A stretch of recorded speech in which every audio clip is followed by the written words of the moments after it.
रामनामाचा गजर करीत नंदुरबार शहरात संत दगा महाराज दिंडी दाखल। दिंडी पदयात्रेत 1500 पेक्षा अधिक भाविक सहभागी। महिलांचा सहभाग लक्षणीय। श्रद्धा असल्याने भर उन्हात देखील भाविक दिंडीत होत असतात सहभागी। प्रत्येक गावाला दिंडीचे स्वागत करून पादुका पूजन करण्यात येते। संत दगा महाराज यांच्या पुण्यतिथीनिमित्त त्यांचे जन्मस्थान चौपाळा ते जल समाधी स्नान अशा मा नर्मदा या मार्गावर दिंडी यात्रा दिनांक 23 मार्च रोजी चौपाळे येथून निघाली। आज 24 मार्च रोजी सकाळी नंदुरबार शहरात दिंडीचे आगमन झाले। शहरातील मोठा मारुती मंदिरापासून प्रमुख मार्गावरून दिंडीचे परदेशीपुरा भागात पृथ्वीराज रघुवंशी यांच्या निवासस्थानी आगमन झाले। यावेळी पृथ्वीराज रघुवंशी, पुष्पेंद्र रघुवंशी, सदानंद रघुवंशी, निखिल रघुवंशी, रुद्रप्रताप रघुवंशी यांच्यासह संपूर्ण परिवाराने सहकुटुंब पूजा करून आरती केली। तसेच नगरसेवक अमित रघुवंशी, राजेश रघुवंशी यांनी दिंडीत पूजा व आरती केली। संत दगा महाराज हे फार मोठे असे संत होऊन गेले। संत दगा महाराजांनी आयुष्यात कुठलाही लोभ न करता पैशाला देखील हात लावला नाही। अशा या चारित्र्य आणि लोभ नसलेल्या पूजनीय संत दगा महाराज यांना मानणारा मोठा वर्ग आजही आहे। त्यांच्या पुण्यतिथीनिमित्त दिंडी यात्रा काढण्यात येते। या दिंडीचे नेतृत्व महादेव चैतन्य बालब्रह्मचारी महाराज यांनी केले। त्यानंतर त्यांचे मानसपुत्र खेतिया येथील संतोष चैतन्य महाराज हे नेतृत्व करीत आहेत। दिंडीचे 33वे वर्ष आहे। दिंडीत सुमारे 1500 भाविक सहभागी होतात। महिला व पुरुष यांचा समावेश आहे। रामनामाचा गजर करीत दिंडी पदयात्रेने निघत असते। ठिकठिकाणी त्यांचे स्वागत करण्यात येते। दिंडीत सहभागी झालेले भाविकांची राहण्याची व जेवणाची सोय करण्यात आलेली आहे। प्रत्येक गावात भाविक वाढत जात असतात। दिंडीचे स्वागत करण्यात येत असते। दिनांक 31 मार्च रोजी अशा नर्मदा येथे दिंडीचे आगमन होईल। या ठिकाणी संत दादा महाराज यांच्या पुण्यतिथीनिमित्त पादुका पूजन सह विविध कार्यक्रम होतील। त्यानंतर या दिंडीचा समारोप करण्यात येईल। दिंडीसाठी पालखी समिती करण्यात आली असून काशीनाथ पाटील, भरत पाटील, ऋतिक पवार तसेच दिंडी आयोजन समितीचे उपाध्यक्ष रामजी जाधव, भटाभाई पटेल, शरद पाटील, जंगलेश्वर राठोड यांच्यासह असंख्य भाविकांनी परिश्रम घेतले। यावेळी संत संतोष चैतन्य महाराज काय म्हणाले ते पाहूया। श्री राम दूतम शरणम प्रपथे, श्री रामचंद्रम शरणम प्रपथे। आज परम पूजनीय दगाजी बापू की पद यात्रा चौपाला से लेकर जहाँ दगाजी बापू को जल समाधि दी थी आशा के अंदर, उनका आश्रम पहला आश्रम है जो आशा करके, तो हजारों लोग हर जिले से, हर जहाँ, हर खेड़े खेड़े से आते हैं और सभी मनोकामना बापू की लेकर जाते हैं। सबकी कामना बापू जी मुनारत पूरी करते हैं और हजारों संख्या में आते हैं। और आज ये दिंडी की 33 वर्ष हो गए। 33 वर्ष हो जाने से इतने हजारों संख्या में लोग आकर अपना मनोरथ पूरी करते हैं और श्रद्धा से अपनी बापू का आशीर्वाद लेते हैं। जय श्री राधे। आज संख्या में 1500 लोग चल रहे बापू की पद यात्रा में, और जहाँ समाधि के अंदर, आशा के अंदर जाते हैं और वहाँ पादुका पूजन होता है। 31 तारीख को पादुका पूजन रहेगा और सब लोग वहां जाकर अपनी अपनी इच्छा के अनुसार हर लोगों की मनोकामना बापूजी उनकी झोली भर देते। यावेळी संत दगा महाराज यांचे भक्त पृथ्वीराज रघुवंशी यांनी श्रद्धेय संत दगा महाराजांबद्दल दिलेली ही माहिती पाहूया। श्री दगाजी महाराज की जय। नंदुरबार जिल्ह्याला श्री संत दगाजी महाराज श्रेष्ठ संत चौपाळ्या या गावी त्यांचा जन्म झाला। सुरुवातीपासून त्यांचं शिक्षण जे होतं ते अनुभवाचंच होतं। सुरुवातीला ते गाई चारायचं काम करायचे चौपाळ्या येथे। त्यानंतर त्यांना त्यांची सेवा पाहून त्यांना मुंड्याचे संत श्री खंडोजी महाराज यांनी त्यांना आपल्या सेवेत घेतलं. तिथे त्यांनी त्यांची मनापासून पूर्ण सेवा केली.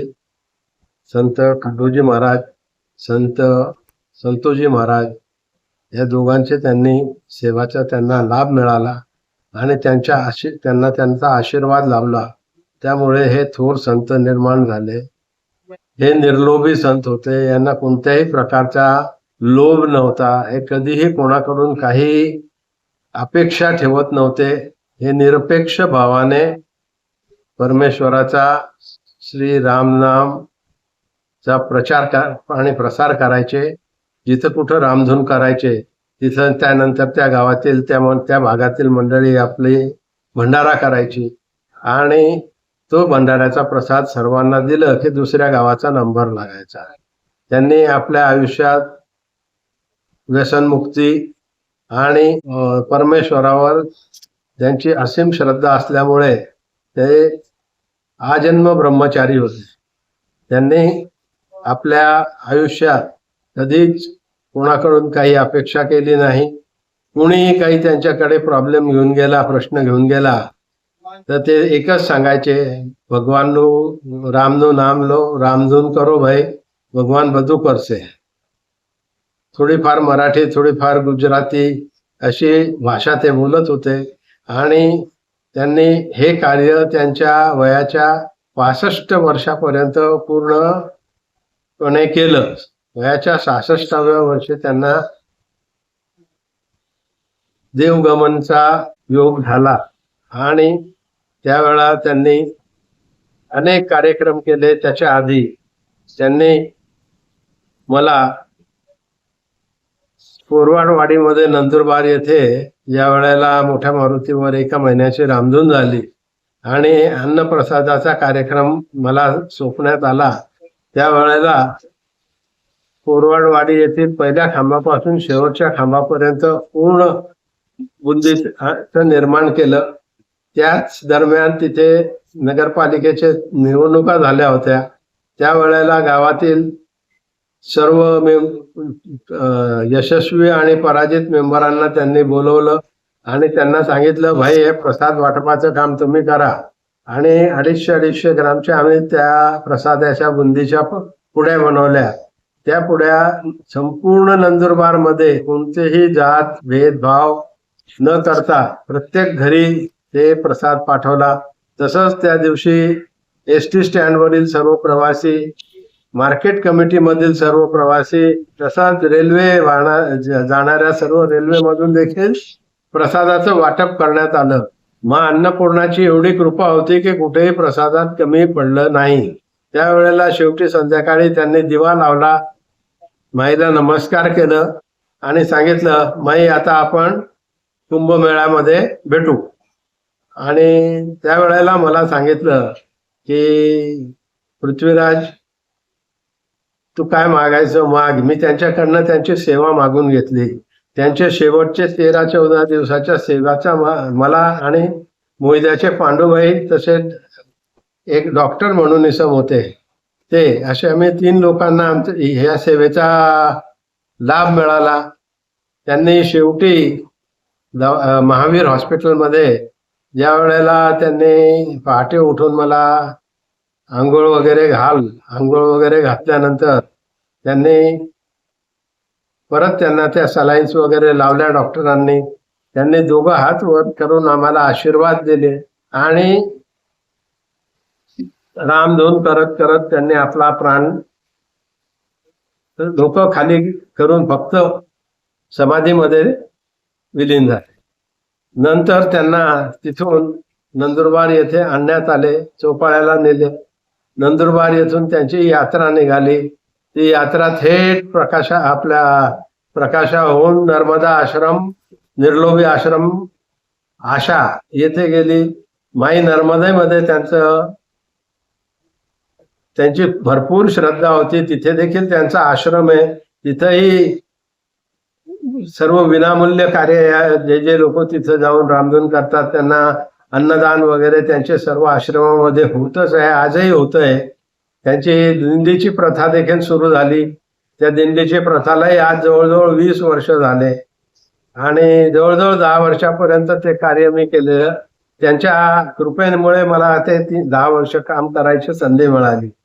हे संत निर्लोभी संत, कोणत्याही प्रकारचा लोभ नसणारे संत या दिवसामध्ये मिळणं शक्य नाही. हे संत जे आहेत हे मोठे परमात्मा आहेत. यांच्यावर ज्यांनी श्रद्धा करून जे काही रामचा द्वारे त्यांचा जयघोष केला त्यांना आपलं फळ निश्चितपणे मिळतं. सर्व भाविकांना विनंती आहे की आपण महाराजांची कृपा प्राप्त करण्यासाठी गावोगावी रामधूनचा कार्यक्रम करावा आणि महाराजांची पूर्णपणे कृपा प्राप्त करून घ्यावी ही विनंती. जय श्रीराम.